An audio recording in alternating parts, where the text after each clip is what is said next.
So the recording has started.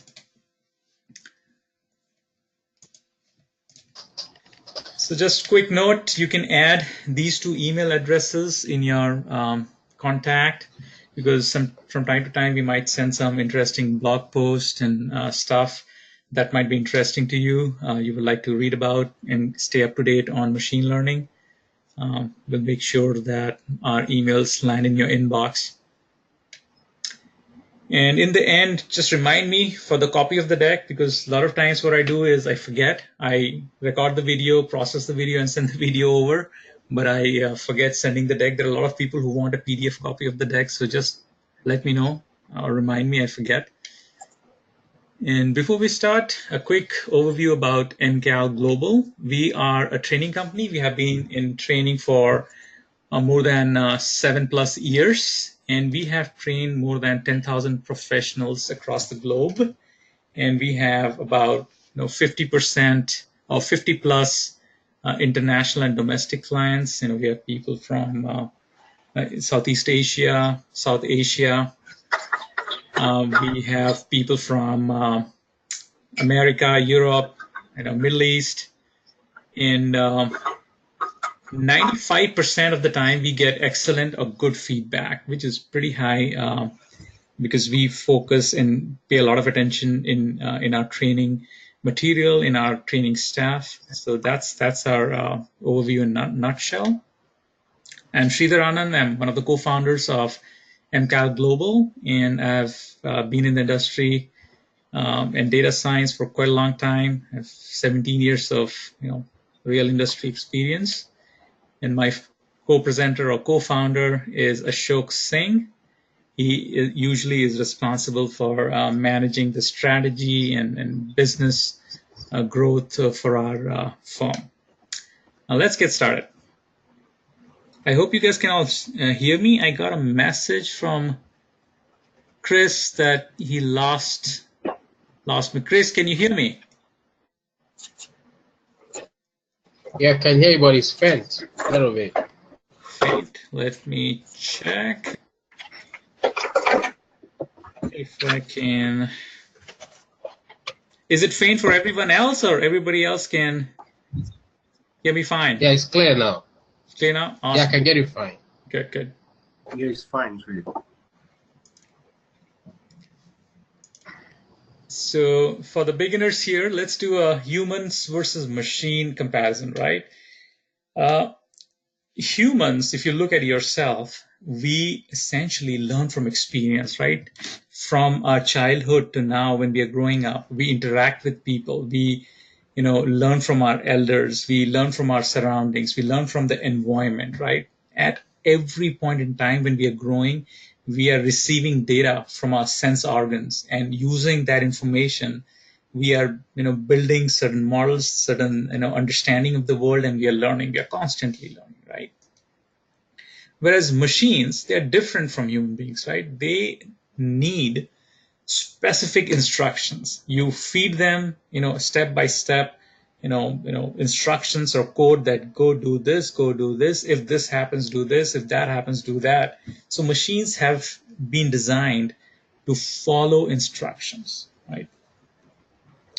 So now people have started asking questions with the advent of, growth in processing power of the computers, the data storage capability of the computers. We have started asking the question that can machines learn from experience?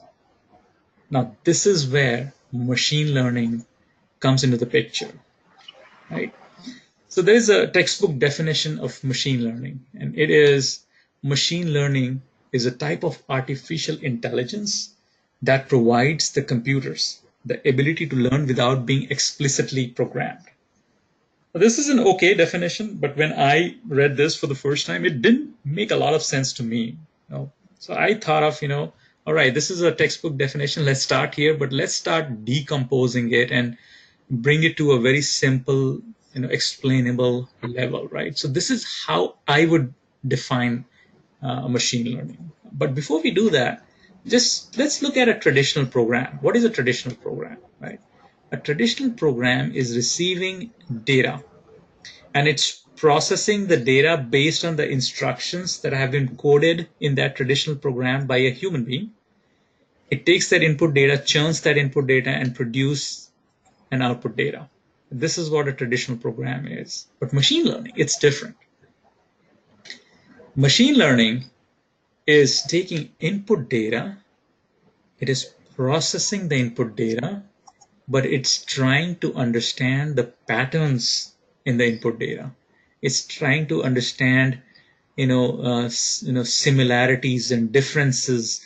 It's trying to organize the data for you, and it doesn't give you output as a data, but it gives you an output which is a program, or in more simpler terms, or more machine learning terms, it gives you an output which is also called a model. A model is nothing but a program that can receive input data, and based on the input data, it can take decisions and give you an output data. So this bottom line, this flow that you see here, that is machine learning. And you see it, how different it is from traditional programming. Any questions?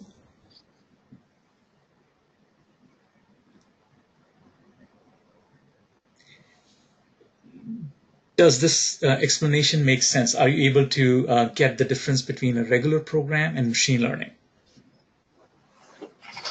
I have a question. Sure. Yeah, I'm looking at the traditional programming and machine learning, and then the output. You say the output comes in machine learning. The output comes in form of programming, and then models. Like models, then we now have a input data and output data. While in traditional programming, we just have only output. That is of which if we input data, it comes out as output data. So does it really mean that in traditional programming that we cannot use the output data to make decisions, just as we make decisions with the output data, as in the program that we get from the output data on machine learning? That's a good question. So let me try to see. Hello? Hello, can you hear me? I can hear you. So, hello, can you hear me?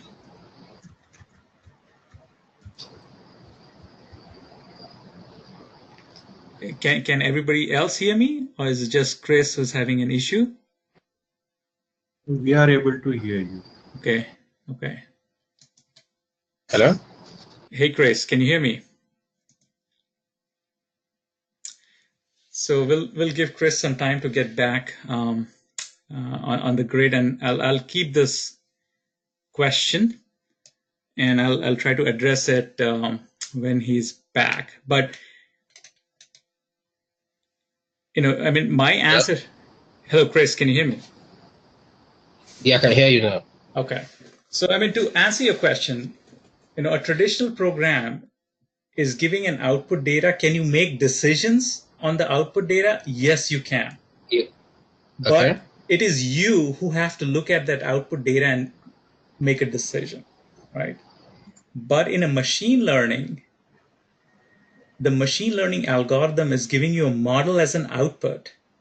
And the model, which is another program, in an automated fashion, takes input data, and it is able to take decision for you. You don't have to think. A human being is not involved in that, or is not needed in that decision-making process. So that is the difference between a traditional program and a machine learning. Okay, one more question. Okay, at this point, does it mean that if the machines are going to be taking the decisions, making predictions, does it mean that we are putting the input data for traditional programming and the input data for machine learning, can it be the same kind of data or different kind of data? For example, could it be that in traditional programming we have data such as data that we got from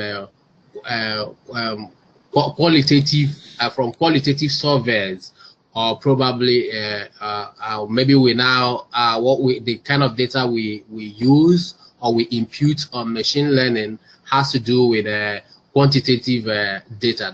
Does it what it means in this scenario? So the way I would look at it is, I would imagine this model. I would probably rename it as like this.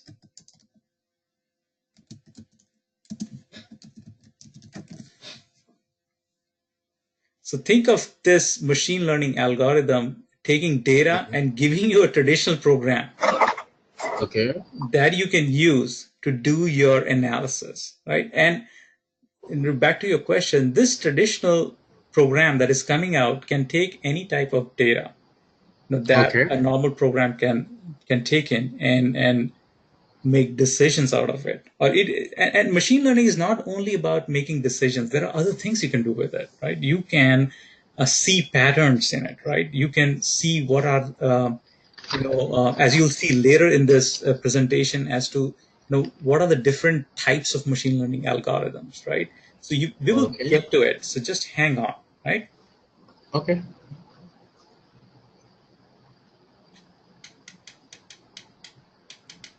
So let's see how machine learning is organized, right?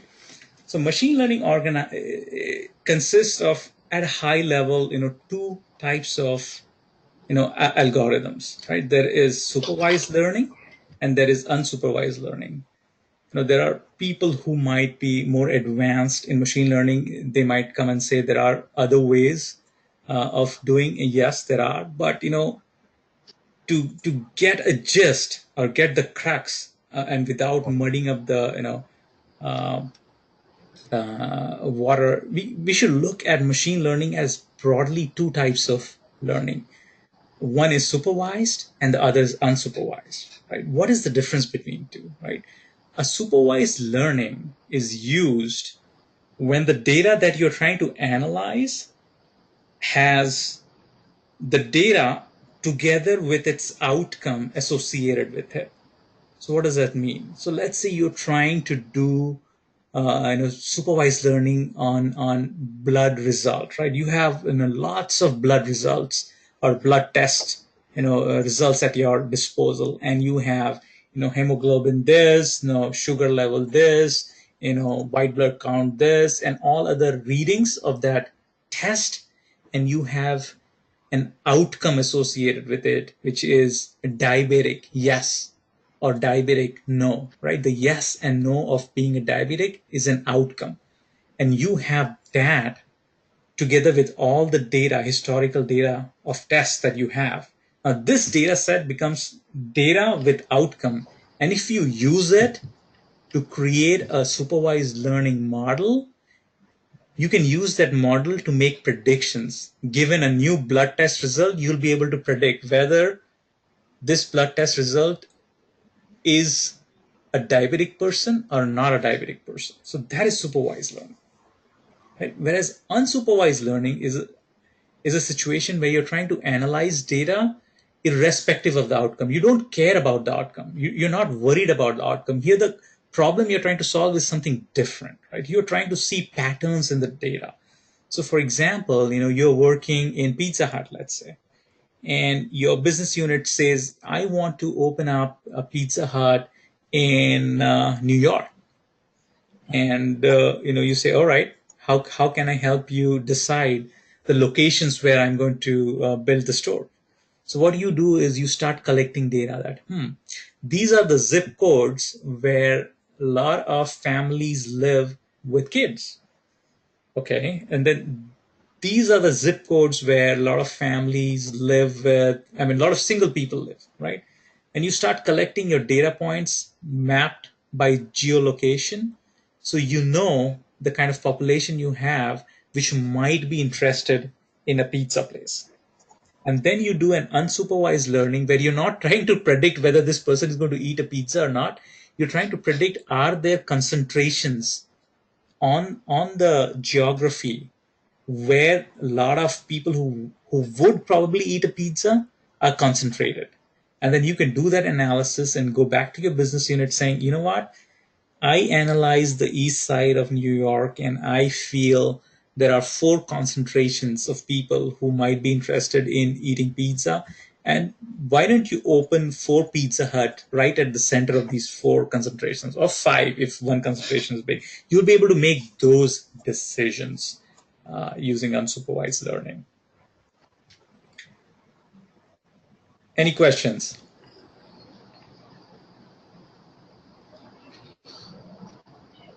No. Okay. Okay. Can you go a little? Can you go back and talk a little about the supervised learning? Yeah. Sure. So think of unsupervised learning as a technique using which you can understand the data better, right? If you have millions and millions of records, right? And for example, Amazon, right? Amazon is selling, probably millions of products every day, and there are millions of people buying those products across the world, right? So if it was a small company where I made 5 sales a day, I didn't need a machine learning. I would have looked at the data and I would have made complete sense out of it. But when you have billions of records, you can't expect to open it up in an Excel and look at it and say, okay, these are the patterns that I'm seeing, right? But if you use unsupervised learning on the sales data of Amazon, you will be able to come to conclusions that, oh, you know what, people between the age of 20 to 25 living in the eastern side of US are very interested in yellow colored t-shirts. I'm just making it up, right? You will start seeing those patterns by using unsupervised learning. You're not trying to predict that whether what is the stock price of this share is going to be, right? You're trying to see patterns in the data. That is where you used unsupervised learning. Whereas a supervised learning, you try to use it primarily for predictions, right? You're trying to understand whether this is going to happen or not happen. Is it true or false? Or is the price of Google going to be $800 5 days from now, or it's going to be $750, right? Those are the things that you do in supervised learning. Okay. So if we expand our machine learning taxonomy, we would see that in supervised learning there are 2 types of sub categories or sub types of algorithms. One of them is regression, and the second one is classification. So what is regression? So we all know that supervised learning pertains to making predictions, right? So regression is a group of algorithms within those predictive algorithm suite which you use for making predictions which are numbers, right? So if you want to predict what is going to be the price of the house in this location, and the price of the house could be $300,000, $353,000, or $367,000, 500. There is infinite possibilities. You can't exactly say that the price of the house will be one of these 10 values, right? So in situations like these, you got to use regression algorithms. They help you kind of make predictions on things that are numbers, and it could assume any infinite set of values. The second suite of algorithms or predictive algorithms under supervised learning is classification. Now, what classification does is it helps you make predictions where the thing that you're trying to predict is limited in value, right? It is 10 things that you're trying to predict, or 2 things, which is a yes or no, or true, false, or yes, no, maybe 3 things.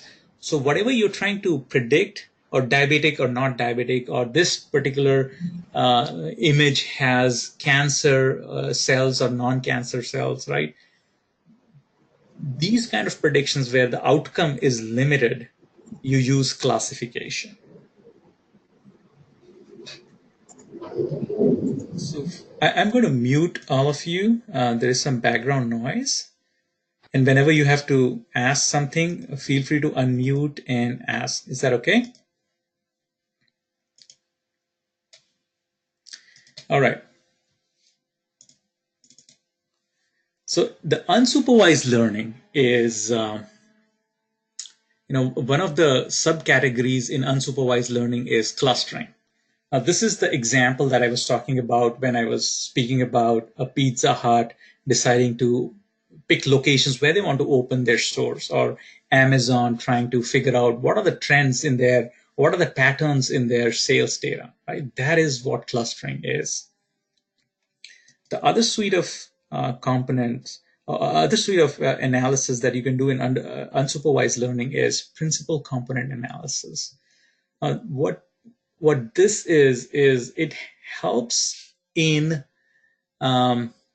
simplifying your data. If you have a lot of data and a lot of data points, sometimes not all of the data that you have has a meaning or has a purpose towards your prediction, right? How do you remove unwanted data? How do you remove data that doesn't make sense for the kind of analysis that you're doing, right? Principal component analysis helps you in eliminating those unwanted, unneeded data elements. All right, let's play a quick quiz and let us see if we have understood the concepts of classification or regression or not, right? So if I am building a machine learning algorithm or a model that is helping me detect whether the email is a spam or not, or I'm building an email spam filter. So is it a classification or is it a regression? You can type your answer in chat.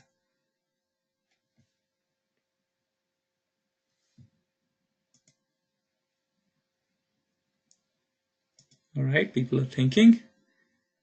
Yang says classification. Umbreen says classification. Come on, Chris, I'm looking for you to answer.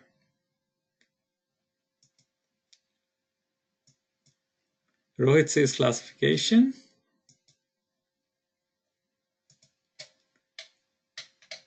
Well, all of you have gotten it right. Classification. Sudhir says classification. Yep. Chris says thinking. Yes, you guys are all right because the outcome is a yes or a no. So that is a limited or a finite set of values. So it's going to be classification. So next question.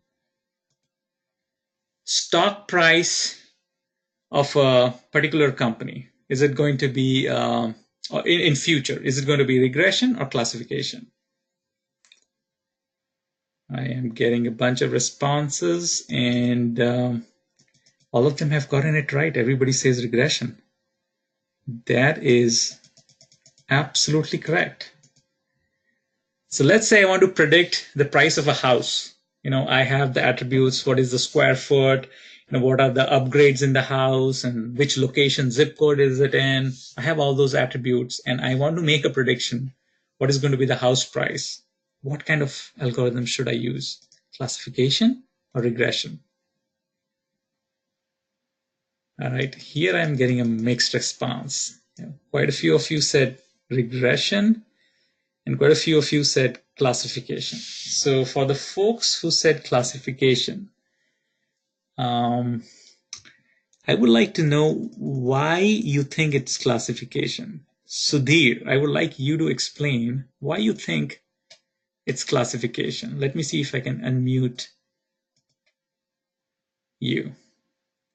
If you don't have a mic, that's fine. You can type in chat saying I don't have a mic, and I would try to give an explanation why it's okay. You don't have it, no problem. So it is not classification. It is regression.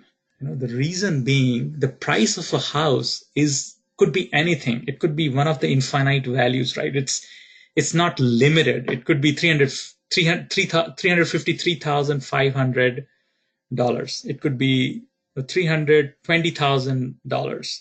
There's no finite set of values that you have. It could be any number, any infinite. There's infinite possibilities there. So it is not regression. It is not classification. It has to be regression. All right, the last question. We want to figure out whether a person is diabetic or not based on the lab values that we have. Is it regression or classification?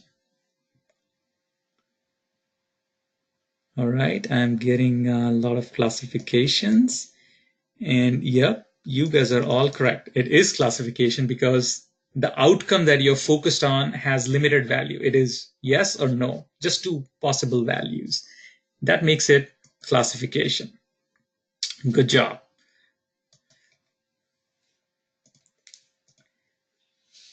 So let's look at some applications of machine learning. Chris says, can I ask a question on house price? Yes, please go ahead. Let me unmute you. Go ahead, Chris. Let's have your question on house price. Okay.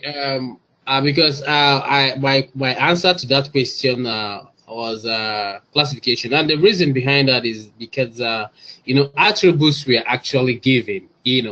Basically, I know that there's in real estate, those who are involved in real estate, even though it might not really be a particular amount, but there's always a going rate. Through that way, you can make predictions, maybe around that, in order to determine the price of a house. For the fact that let's say a home in a particular street with a particular size, which could be these are the attributes. There should be a going rate. I think that can that not give us a good prediction, like a good outcome? Saying that this is what the price of the house could be or something. Right. So I think, and I have got this question or this confusion before in my webinar. So one thing that I like to, touch here is the attributes that we are using for prediction, like, whether this house has upgrades, yes or no. Those are different than the outcome, right? The outcome is a function or a dependent on these input attributes. Even though the input attributes that we are using for prediction have limited values, for example, a yes or no, or A, B, or it could be anything, right? And those could be limited, right? Whether this, what is the income, per capita income of the zip code? And there are like 6 ranges to it. And those are all limited values, but those are the inputs, right? You don't decide the predictive algorithm based on the input type, but based on the outcome. If the outcome that you're looking for is a number, and a number could be anything on the number line, right? That is when you use regression. Okay. So long as it's not definite. So long as it's not definite, you said it. That is, you're spot on. Okay, regression. Okay, I got it. Cool.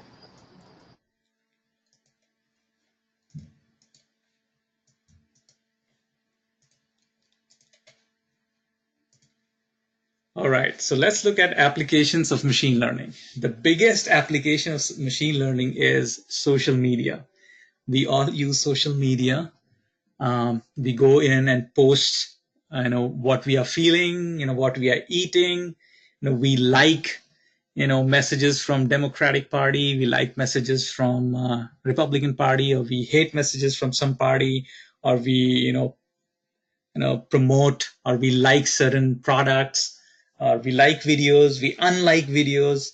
So what we are doing as human beings we are creating a lot of data sets for these social media, using which they're applying machine learning to kind of now create models wherein they can start predicting that this kind of person is going to like this, or this kind of person is going to hate this. And one thing that I always tell the users of social media, that you and me, we might have a Facebook account and we might think that we are the users of or we are the customers of Facebook, and we are wrong. We're not the customers of Facebook, right? Facebook doesn't see us as customers. We are the users of Facebook.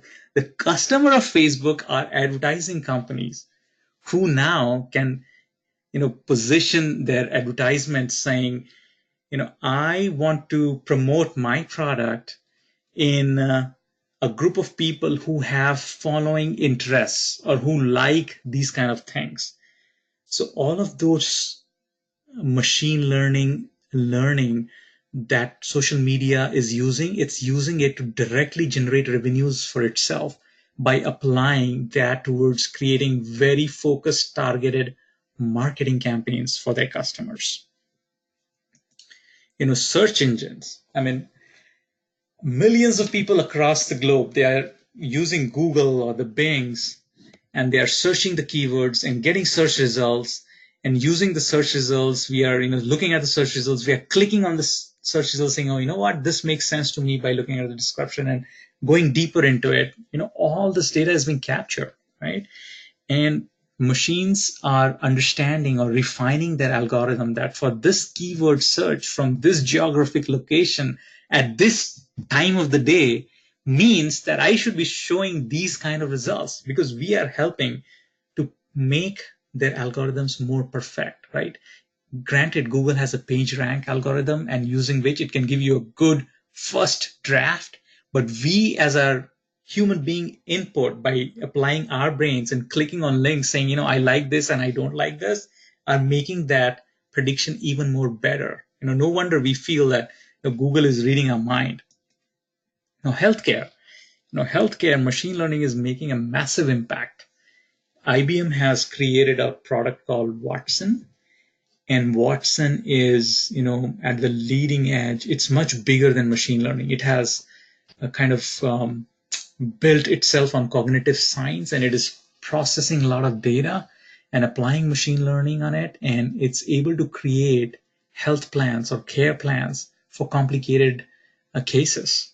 And doctors have found that Watson's care management plan is way better than a team of 10 or 20 doctors specialized in that field. Why? Because those 10, 20 people can read only so many research material that has come over the last 100 years, right? Whereas this machine has not only read the thousands and thousands of research material in that particular disease, but also in other diseases, and it's able to correlate them, and it's going to use all of them to create a much better care management program.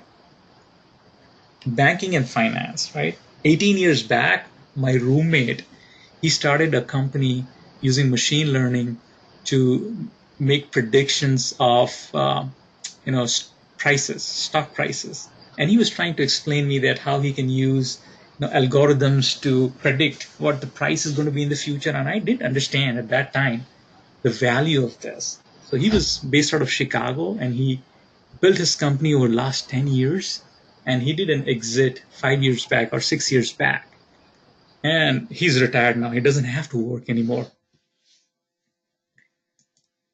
Legal services, right? All the decisions that have been made by all the courts in US, the machine learning algorithms can apply natural language processing to extract information and make models out of it. So you could go to a legal service model and ask or take advice on your particular case, and you can get to know that what are your chances to win this case, or if you are the guilty side, you can figure out whether what you have is a misdemeanor or a felony, or how bad a situation you're in, without having to incur expensive legal fees.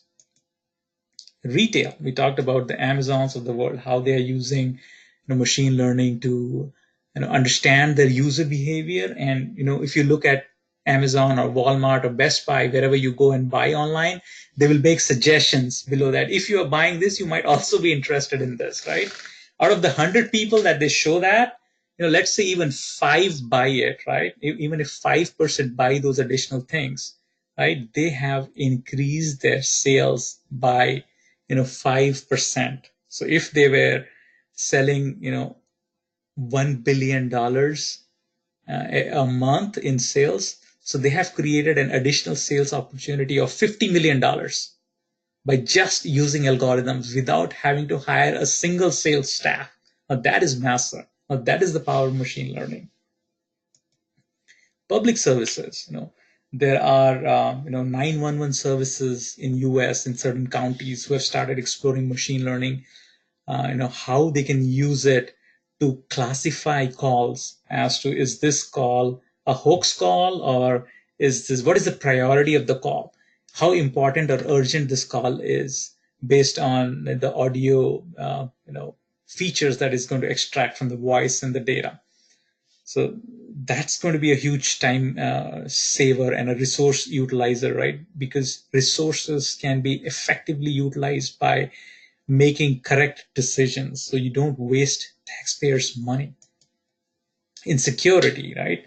There are a lot of tools that are now machine learning or capable of processing a lot of data and analyzing your network, and always listening and analyzing to see if A, B, and C are the type of activities it is expecting as normal.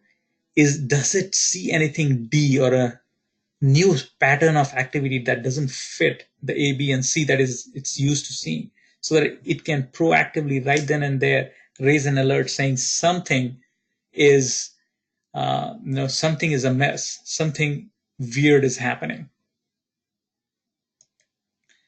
So all of these examples that I gave you, I can go on and on. There are many more examples.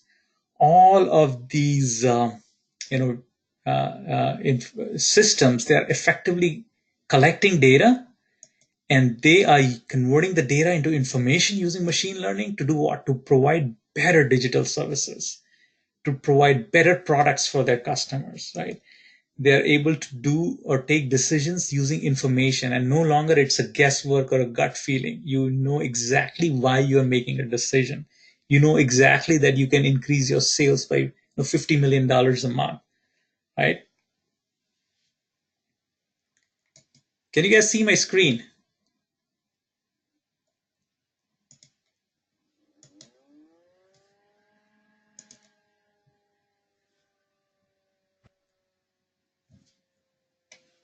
I had few people send me a message that they're not able to see my screen. I unshared and shared again. I hope you guys are able to see my screen. You can type in chat, yes, no. Yes, I am able to see your screen now. All right. So let's look at an example of LinkedIn, right? How it uses machine learning. So this is the profile of LinkedIn founder or CEO right now. And you'll see the kind of data elements it has. It has obviously the title and designation, and it has the location where the person is right now. It gives you how many followers this person has. A lot of followers means maybe this is an important person, right? It has the level of education that you have had. It also has the things or blogs and posts that you like. It knows what groups that you belong to. So these are all data points, right? These are all things that can be used to create a data set about different kind of people, and we could use machine learning to do analysis and provide better services, right? If I know you're liking these kind of things and there are other people who are also liking similar things, I can show you things that those other people who are like you like, and you have not yet seen that stuff. And I could do the same thing with your post to other people, right? So I'm using the knowledge that I'm gaining from data to help each other or help different people benefit from each other all automatically, systematically, without using any human intervention, all through programs, right? I'm able to provide better products. And when you do these two things, you're essentially increasing engagement of your customers and users. And the moment you do that, you're eventually going to increase revenues a lot. So machine learning is very, very crucial for a lot of companies to generate a lot of revenues, a lot of dollars. We can take an example of Google autocomplete features in the search engine, right? When you start typing something, it shows you a list of options, and like magic, more often than not, you'll see what you're trying to type already in there. Now, how does it do that, right? So it is using machine learning to figure out, excuse me, all the data that people like us are using to type in. So it knows that from this location, this time of day, this season of the month, when somebody types this, they probably mean one of these things, right? And, if you look carefully, you will even see this report inappropriate prediction being present in the bottom right. So it is not even hiding the fact that it's using machine learning. It's actually asking you to let the machine learning algorithm know that their algorithm needs to be further tuned. So if you see something odd or bad, you can click on that and give it feedback. And a lot of people across the globe are doing that, right? So that is how Google is using machine learning, right? There are other examples of machine learning that are pretty awesome and are being used, like spam filtering we talked about earlier. Now, every email services or company that are on the cloud, they're using this to detect whether the email that you're receiving is nice or if it's a spam, somebody trying to scam you something. It's being used to make stock price predictions. Banking and finance institutions using machine learning heavily to do this. Facial recognition, right? We are living in the world where we know advertising is going to change as we move through the mall, or how people are going to get very targeted and focused ads. Facial recognition is being used by a lot of marketing companies to identify people, create a catalog, profile them, and show them relevant ads. It's also being used by Facebook to identify people in photos and understand who is linked with whom. If you want to convert your voice to text, which is there in almost all the phones and laptops in present day, it uses machine learning. There are products like Alexa or Google that use voice commands to give you answers. I have an Alexa, and my kids just talk to it saying, "Hey Alexa, can you play music?" And it plays. They play games with Alexa. They learn from Alexa. So it's a pretty pervasive usage that you're going to see of machine learning. We talked about the law bots, how law bots can be used to reduce legal prices, right? How a lawyer charges $300 an hour. If you are able to take all the legal dispositions, which are all public information, all freely available, and extract information out of it and create a model that can make prediction, and you offer it at $10 a prediction, you're going to have people line up and start using it, right? Or better still, make it free. You'll see a whole people coming to your site and doing a lot of analysis, right? So data is the oil of present day's economy, right? And machine learning is the refinery that you're going to use to convert the oil into refined oil that can be used. Autonomous cars, right? They are the pinnacle of machine learning. Actually, autonomous car goes even bigger. It is your AI or artificial intelligence exemplified, right? You have sensors, you have mechanical devices, you have signals, and then you have machine learning. You have all these things put together to create something that was impossible to think 50 years ahead. Now, before we get into a quick overview of Python, one thing that I would like to tell about machine learning is, in order for you to do machine learning, you should invest in learning a programming language. So programming language would become your tool to leverage machine learning to do cool things. Cool things meaning increase a lot of sales, or create something valuable using data crunching that you can sell or eventually make money. If you want to do certain things like that and leverage machine learning, you have to have knowledge about a programming language. Some people say, what, I can do it through R or some other packages. Yes, you're right. But if you want to do real world, real life machine learning that eventually generates value, you have to eventually get into programming. There'll be times wherein you'll realize that you have hit a limit in packages like R or click and UI based tools. So you have to pick a programming language. So, and everybody knows, right? Learning a programming language is not trivial. It requires certain time. So you have to take or do due diligence and deliberation in deciding which programming language to pick, right? We say that Python is the language that you should pick for data science and machine learning. And we just don't say it.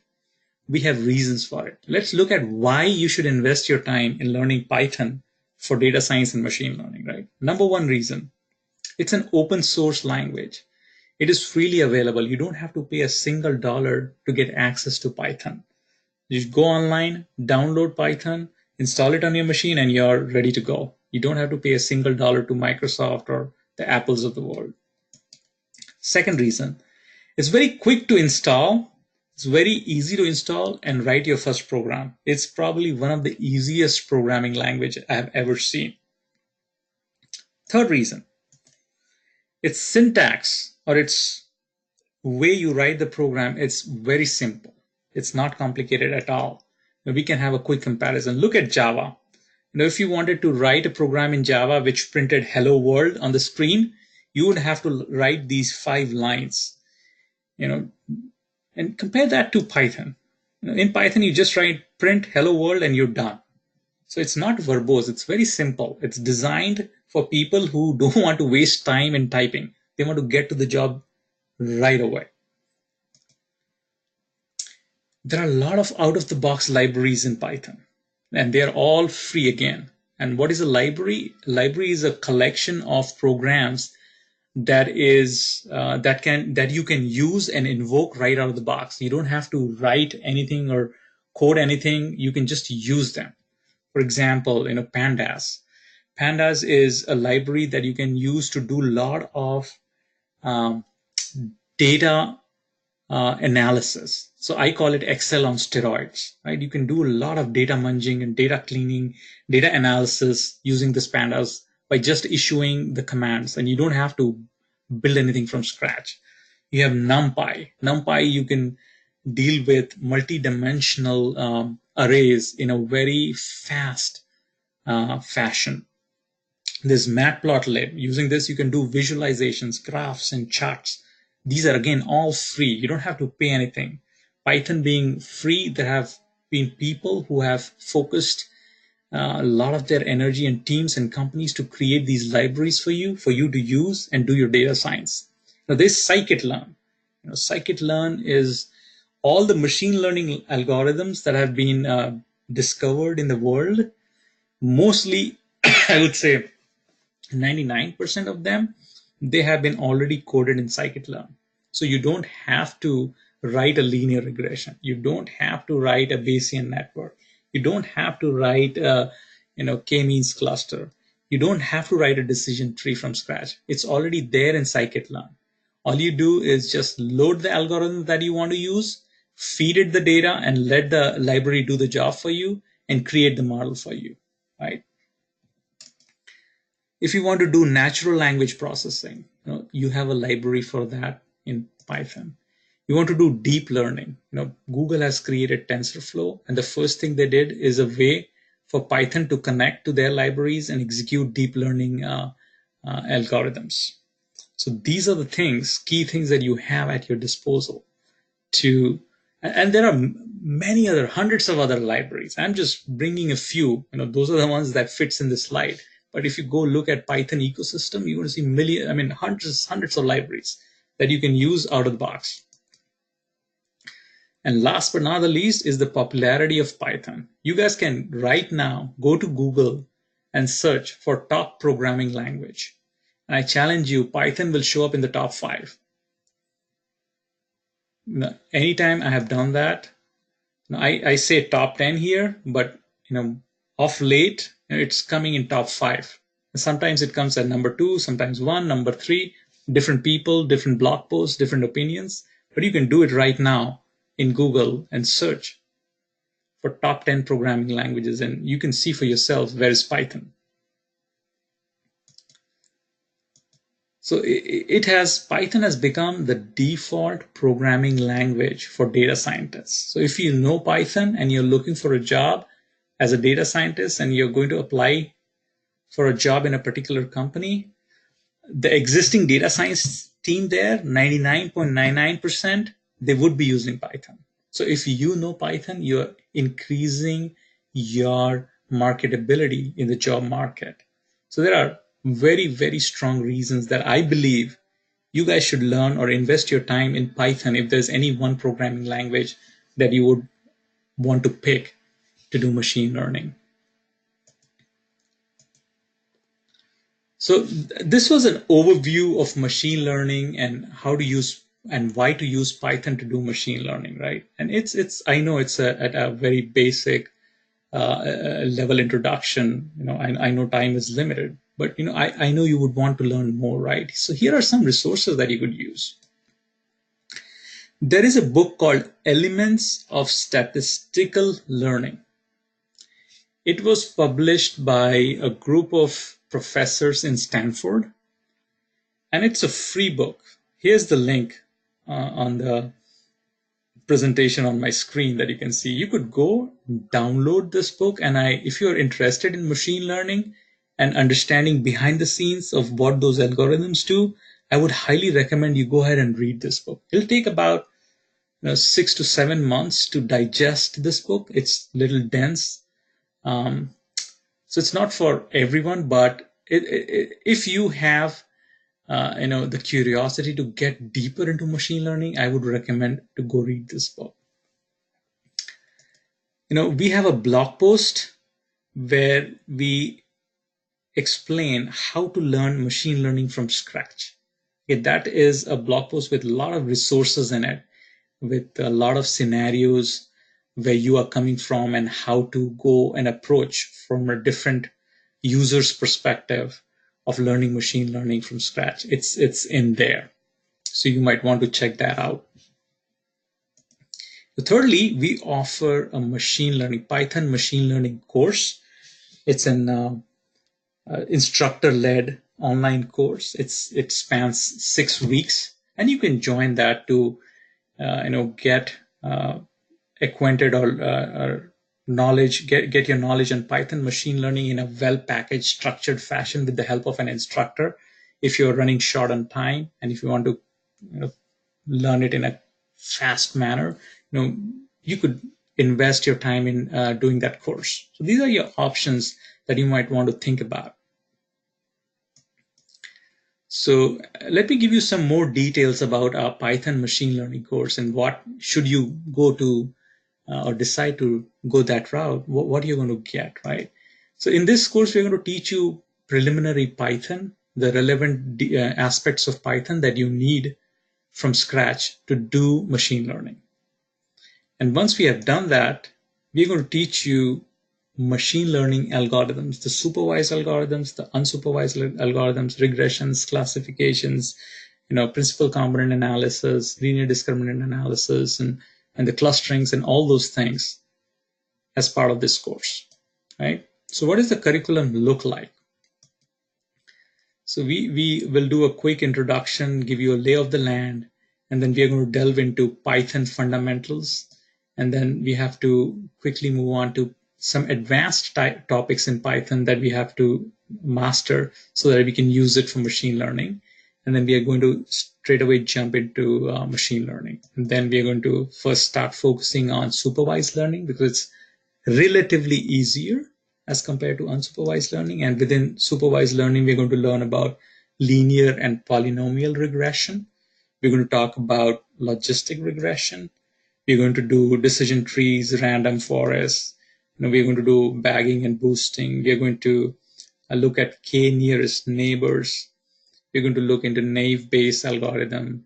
We're going to study about support vector machines. We're going to talk about how to tune your model, right? How do you know the model that you're creating is the best possible for a given scenario? What are the techniques that data scientists use to create highly accurate models? Then we are going to delve into unsupervised learning. And within unsupervised learning, we're going to delve deeper into k-means clustering, and we're going to talk about linear component analysis. Once we have covered these topics, we're going to do dedicate a weekend to a project work where we are going to pick a real life scenario, and we are going to, as a team, together with the instructor, try to use everything that we have learned so far in supervised and unsupervised learning to try to solve that problem. We are going to apply different algorithms. We are going to do data cleaning, data munging activities. We are going to do model tuning. We are going to do k-fold cross-validations. We are going to do all the things that a data scientist does to do machine learning activities. And then we are going to try different algorithms. And then we are going to create a structured framework of how to make a decision of which algorithms to use to solve this problem, which is working, which is not working. And at the end of the project, we will have the best, highest accurate model created for the given problem. So it'll give you a taste of how machine learning is done in real life. After the project work, we are going to get into natural language processing. We're going to see how natural language processing is an amazing technique that you can use to convert text into numbers or meaningful features that you can use to do machine learning. Right? Natural language processing is more of a data extraction technique that you use to create your data that then you can use to feed to a machine learning algorithm to do further analysis, right? And then we are going to delve into deep learning. We are going to get into TensorFlow, the product created by Google, to connect with Python, run algorithms on it, and see how neural networks are created, laid out, and how they are used to solve real world problems. So what does the training plan look like, right? How is this course that we are talking about gets executed? So it's a 6-weekend course. So in the first week, we're going to spend 5 hours with the instructor. It's done on Saturdays and Sundays. So the instructor essentially teaches you theory, and also it does lab. The whole class does a suite of labs to further reinforce the theory that we have learned. And then once the class is finished, we record the video and we ship out the recorded video to all of you for you to review it for the upcoming week. We also give you homework or assignments that you got to do during the week. And then we meet again the next weekend where we do 5 hours of theory and labs. And this kind of continues for first 4 weekends. The 5th weekend is special. This is where we do the project work and we delve deeper into few real world problem, and then apply different scenarios and see how to solve it. And then in the 6th week, we are going to delve deeper into natural language processing and deep learning. So that is the training plan we have. It's all in all close to 30 contact hours with the instructor, with 5 suites of homework, and you get recorded videos for each of your sessions, and that is for you all to keep. And this is an accelerated way of learning, is what we feel. can you learn all these things yourself? Yes, you can. You can buy amazing books, especially one of the book that we told you earlier. But then you got to spend a lot of time and effort in learning that. We have figured out over years that this package here is a very optimum way of learning machine learning in an accelerated fashion or revising your concepts. So this is, our recommended approach. So you can go to our website and look at our testimonials. We have some amazing testimonials on our machine learning course. In fact, there was a student from MIT who joined us, and he did it during summer because he was having trouble, or he was kind of lagging behind in his class. He decided to take our course. So we have very amazing course that helps a lot of people. So what are the requirements for you to, if you decide to go for this course, what are the requirements that we expect of you? You will need a computer. It could be a laptop or a desktop computer, and you can use any operating system. Python and scikit-learn and those things will run on all the different operating systems. So you could have Windows, Mac, Linux, Ubuntu, whatever you prefer. In this course, we're going to walk you through, installing the necessary free software. So you don't have to come prepared with certain things. We're going to take you from step by step, assuming that you do not know anything, and get you ready and set up for machine learning. And then we are not expecting you to have any coding or programming experience. We do not. The course has been structured in a way that we assume you walk in the door without knowing about anything about machine learning, without knowing anything about programming. We work with you and we teach you the essentials of Python that is needed for machine learning, and then we delve into machine learning. So at the end of this 6-weekend course, you're going to know Python as a programming language. You're going to know machine learning. If you have some prior programming or coding language, that will help. You will learn faster, but it's not a mandatory thing. All we are expecting you is you have a basic level math, not the advanced, very basic. If you can understand simple algebra and stuff, you're good for this course. We expect that you have an internet connection, as this course will be delivered through a GoToMeeting session like we're having right now. And it will be great if you can have a mic for the course of the training, because you can interact with the instructor, have questions. Otherwise, you got to type. So we recommend that you get a mic before the training. If you don't, you'll still be able to learn. There's nothing stopping you. You can type and ask. There will be other students who are going to ask questions. So you can just have a laptop computer with a speaker, and you can have internet connection and do this course. So who is this course ideally suited for, right? Anyone who is looking to kickstart their career in data science and machine learning, they can use this course.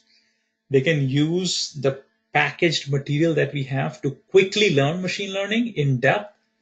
They can use the project work that we are doing to understand a real world scenario of how they're going to actually work as a data scientist in a prospective organization. So anyone who wants to jump in this field, this is an ideal course. There are a lot of developers and testers who currently are, wanting to move up the value chain. So, we have a lot of those people come and join our course. There are a lot of R analysts who come and join our course because R analysts kind of hit a peak after some time and they're looking to expand their knowledge. They want to do more. So they come and join our course.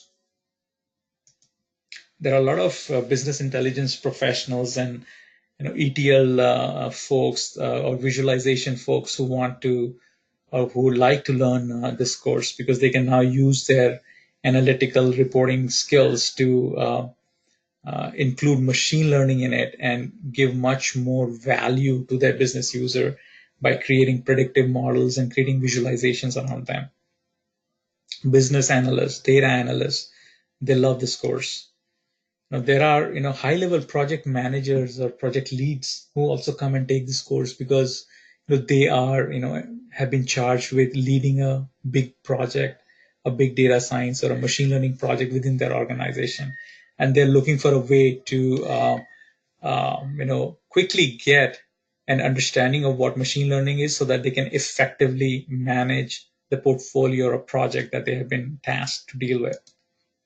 There are a lot of students who take our course. A lot of students in India. Sometimes they want to make or initiate their career by getting a job, and it's very difficult to make an entry. So they use our course as a differentiation factor. Kind of show what are the skills that they have that a normal and other person doesn't have to get a job. Kind of create a unique differentiation for them. What are the things you can do after this course? If you take this course, you'll be able to use Python as a programming language. Once you do this course, you will be able to use Python to perform machine learning. You'll be able to do supervised learning, unsupervised learning, right? You will be able to understand the machine learning end to end, what it is, what is the lay of the land. You'll be doing a lot of supervised, unsupervised learning. You'll be using it to applying and solving real-world problems. You will understand different algorithms like regression, classification, clustering, linear component analysis. You will use Python to process data, a lot of data, and build machine learning models. You'll be creating complicated real-world pipelines. Machine learning is not all just feeding data to an algorithm and creating a predictive model. There's a lot of work that you have to do beforehand to prepare your data, right? You learn to do that using Python. You learn techniques how to improve the accuracy of the model, right? You will lay the foundation for natural language processing. You will also lay the foundation for deep learning and how to use Google's TensorFlow to do neural network analysis.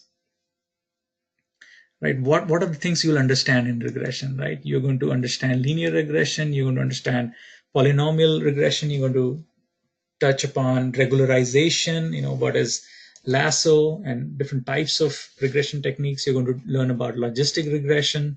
You're going to learn about interesting functions and how they're used to do decision making for binary outcomes. You're going to understand decision trees, what they are, how they are created, how you can use Python to quickly use scikit-learn, and without having to code any algorithm, you can quickly create decision trees. You're going to learn about random forests. You're going to learn about bagging and boosting, how you can use these techniques to further refine your learning models. You'll understand k-nearest neighbor algorithm, how you can use it to classify data and make predictions, right? You will understand what naive Bayes is, how to use, probabilistic model to do predictions. You're going to understand, what support vector machines are, how to use them to, translate your input space into a feature space, and then how you can create optimal hyperplanes, and kind of differentiate the outcomes. You're going to understand what clustering is, where are the groups or clusters of data, and use that for understanding or analyzing the data, right? You're going to do k-means clustering. You're going to understand principal component analysis so that you can simplify your data and get rid of unwanted features that has little or no impact on the outcome. You're going to learn how to do data visualization, right? You'll be able to create plots that look like this using Python. You'll also learn how to use Jupyter Notebook. So we're going to use this to do or run all our labs and homework and projects. So you're going to learn this particular tool.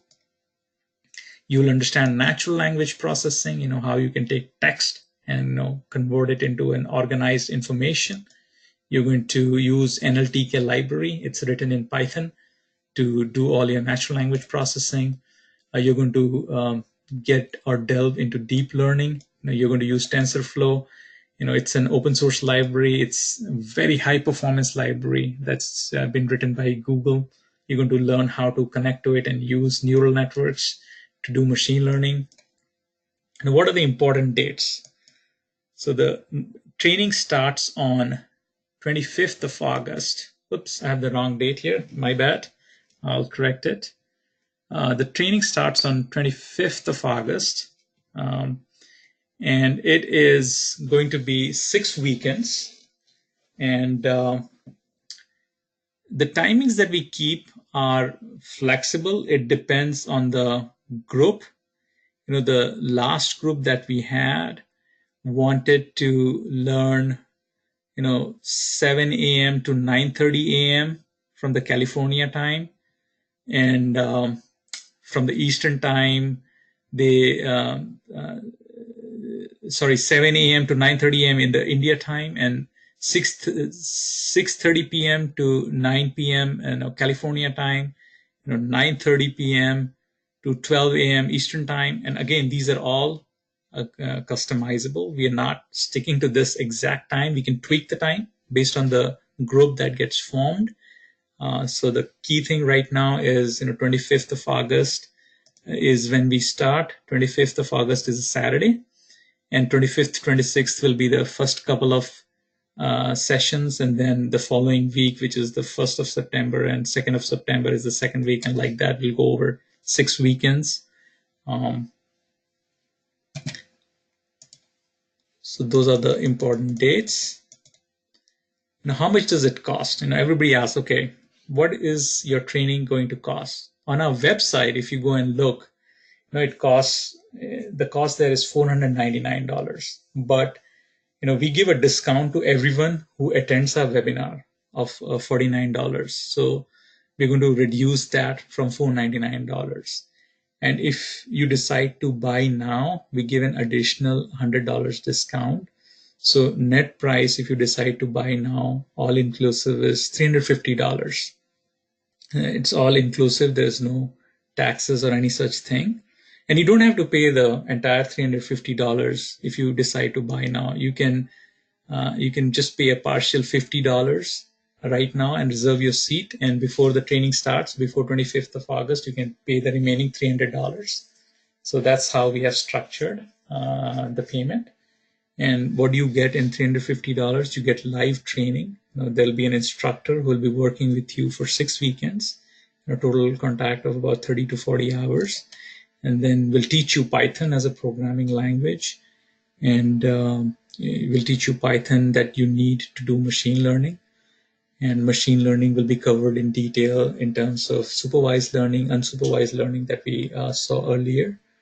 And together with machine learning, we are going to do labs and theory in every class. And at the end of each class, we're going to give you homework and recorded videos, right? And in the 5th weekend, we're going to do a real world project work end-to-end to give you a taste of what a real world data scientist job looks like and how you go about tackling real world problems. Then we're going to give you handouts and videos. So there's a bunch of things that you get at this price. It's very, very competitive. It's extremely competitive for the value that you're going to get. So you also get recorded videos, and all of this you're going to keep for lifetime. There's no limited access, or you won't get access after 30 days, none of that. You'll have access for lifetime. And if you want to reserve your seat now, I'll send a link out in the chat. You can just pay $50 now and reserve your seat. Let me send it out for people who are interested. I send the link out in chat. The class is I'll just type class starts August 25th. And you can reserve your seat now. Just pay now. We'll charge you only $350 when you decide to start your course on 25th. You can just block that price by paying $50 using that link now. I would really love to tackle your questions. I'll unmute all, and I would love to hear your questions that you might have on this course.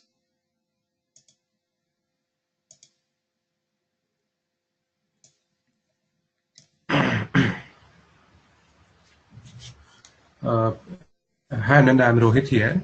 Hey, Rohit. Yeah, so I just wanted to know, I'm staying in Pune, India, Mm-hmm. and can I go personally and attend this course anywhere? Do you have any facilities in Pune? I mean, we do have a facility in Pune, but really, even if you go there, you're essentially going to log in into a computer, your own computer, and connect to the internet and just see it. So going and driving to a training center would be an additional hassle for you. You would be very comfortable. You'll be more comfortable to learn it from your home, wearing your pajamas and drinking your tea. There's Okay, I mean, okay, there are a lot of students who want to go to a facility, and we have tried that. After one or two classes, they say it's much better sitting at home doing it because okay, I get to sleep more, I get to travel less, it's easier. okay. Right, right. Okay, Do fine. you, hello? Yeah. Do you have a training center in New York? No, we don't. We have a training center here in Michigan, but again, we Okay. have structured our software and systems that we use in such a way that all you need is really a computer with internet connection. And if you want to have a mic, great. If not, that also works. So it's a very uh, simplistic requirement to attend a course, and you can attend it from the comfort of your home, or you could go to Starbucks, go do from there. You could go to library, do the course from there. You could do it from your home. You could do from your school. All you need Okay, is excuse me, I didn't get that. Sorry, I didn't get that. You said I could do it from Starbucks if I have what? all you need is a machine, a laptop, a computer that you can carry. Uh-huh. So you, let's say, go to Starbucks, take your laptop or computer with you. Starbucks gives you a Wi-Fi, right? Just connect to their Wi-Fi. There'll be how you connected now to go to meeting, right? You would connect to a go to meeting, and the instructor would come like me, and he would share his desktop, and he'll start talking about the structured course material, which would be a presentation. And between the presentation, he would go to his computer and show how to do a particular code.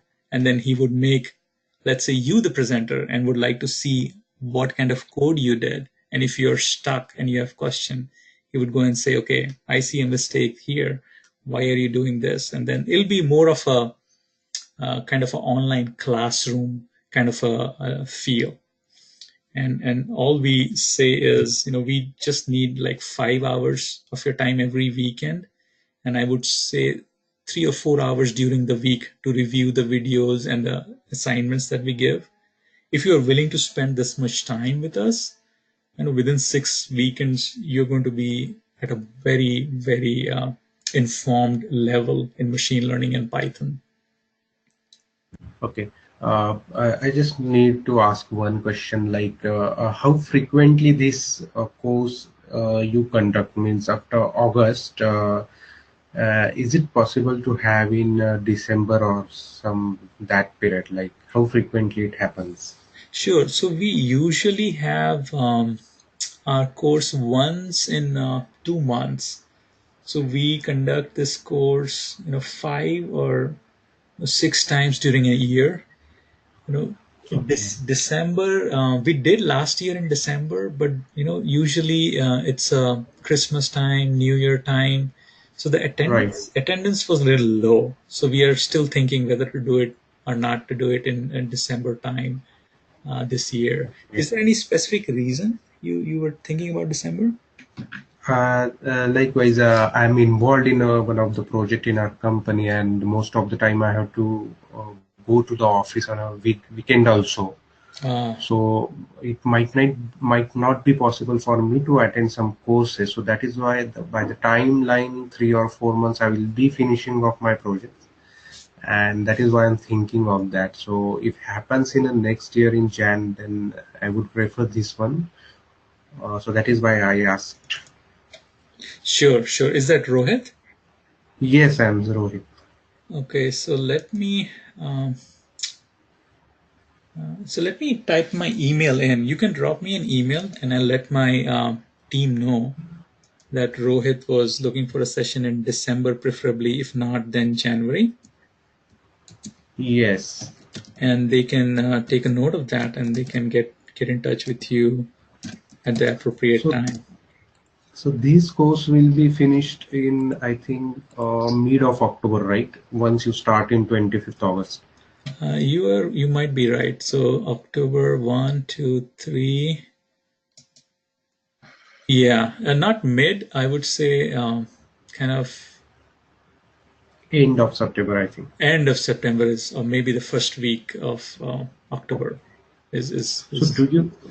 do you have any slot in between October, November? We might do a course in late October, I think. Late October. Yeah. Okay, then I will prefer that one then. Yes, I think that might be a good one. There'll be a Diwali break in India at that time. Yeah, right. So you can Exactly. capitalize on that. So the whole world in India will, I mean, the whole India will be having fun, and you'll be doing machine learning. That's fun. That's fun.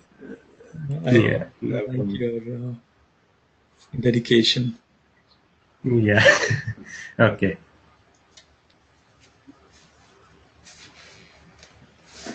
So a lot of time, people ask a question that, it's a 6 weekend course. What happens if I miss the second week's session? What do I do? Right.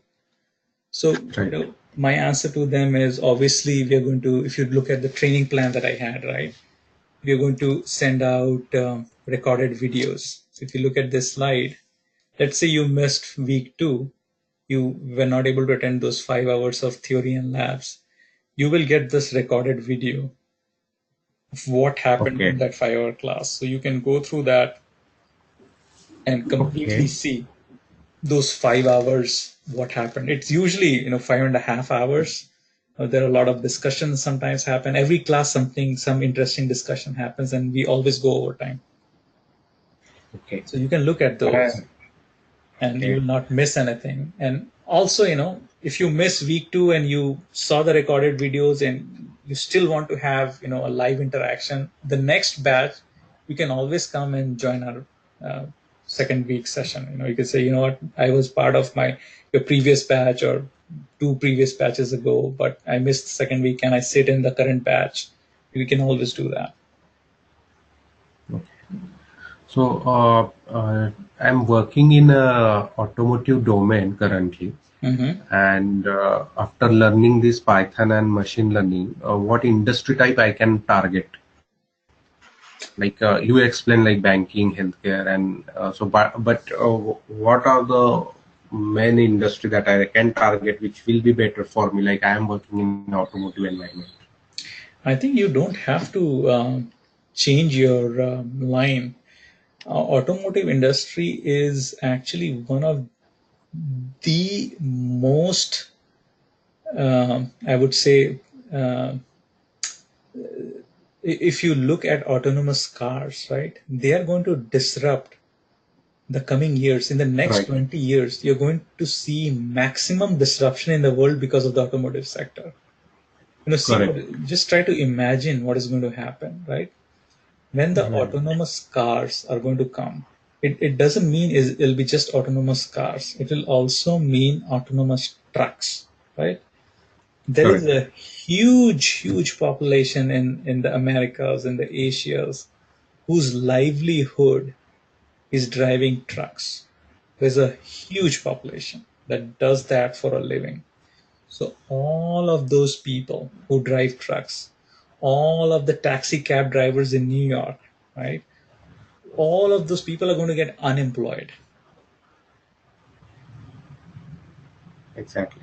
right? And all of this will happen because of automotive sector, and machine learning will be a very crucial piece of that uh, massive change. So the governments in the Western world are preparing for this change. You know what? They're talking about a minimum payment program that as a human being you will be entitled to $2,000 a month, because they know that in 10 years when the autonomous cars is going to come, there'll be people who will be without job, and if they don't plan for them now, it's going to be a huge social upheaval.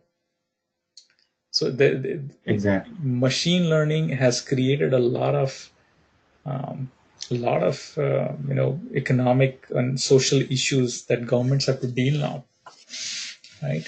So you Exactly. you should invest your time more so in machine learning to be on the winning side, right? Because Correct.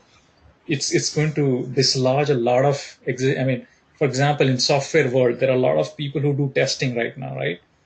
There are a lot Correct. of people who are in the call center.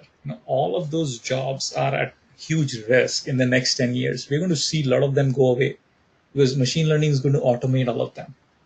I mean, you wouldn't need a physical person to receive calls and do custom servicing to solve your problem. Machines 10 years from now, you're already doing audio to text, and then using NLP from text you can get features, and using machine learning you can process those features, and then you can give a prediction that this is the answer that I should say to this question, and all those conversations Right. are going to happen. Exactly. But nowadays the banking institutes who used our for chatting, they use robots, right? Yes. So, but that somewhere I feel like that doesn't that do not reply correctly. So whatever I ask to that robot. So does this machine learning? I doubt like sometimes it need a human beings to communicate or something. No, you're absolutely right, Rohit. You're absolutely right. But think of, look at car, right? Henry Ford made the first popular car. It was called the T20, right? Look at that Right. car and look at the car which is being sold now. Look at the difference, right? Correct. So machine learning now, the kind of chat response you're getting in 10 years, look, just imagine what's going to happen. It's not going to be the same.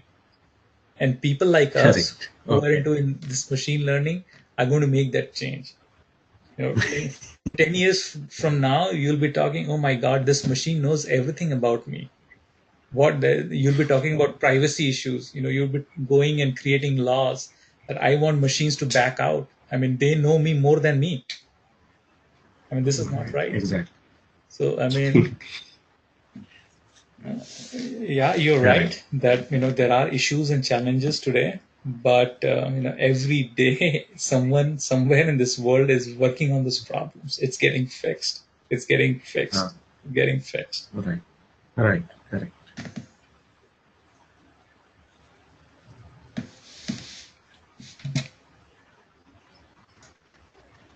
So I would like to know is if there is anyone who wants to take this course and is still on the fence and not sure. I would like to know if they have any concerns or issues. I would like to address them. But if you were here just to understand machine learning, that's great. I hope I added value to you, and you learned about machine learning in a little bit more detailed way. If not, if you want to do this course and if you have any questions, I'm here to answer. Feel free to ask me a question. Okay. So tomorrow also we have a one session, right? No, it's just today. Okay. I got a mail from MCAL and it's saying like on the 10th August it is one of the session, 9th and 10th. Yeah, so the reason why you got that email is because of the time lag. In US, in the North America where I'm speaking from right now, it's still ninth. In India, it's already become 10th. So the Oh, system might be making sure that people here are receiving ninth as the date. People in the eastern side of the globe are getting 10th. So it's the same. okay. Yeah. different dates. Okay, fine.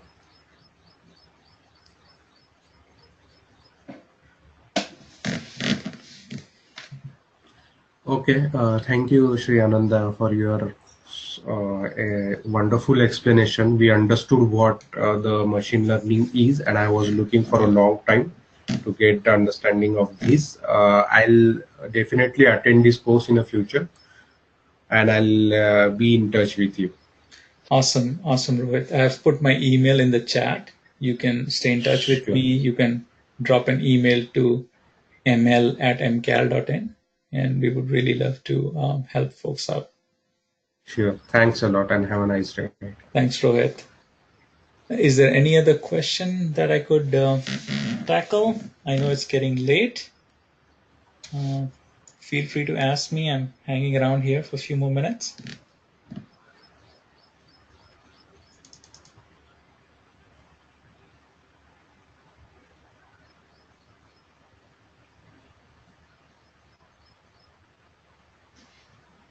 All right, then. If there are no questions, I would really like to thank you all for taking time out and attending this webinar.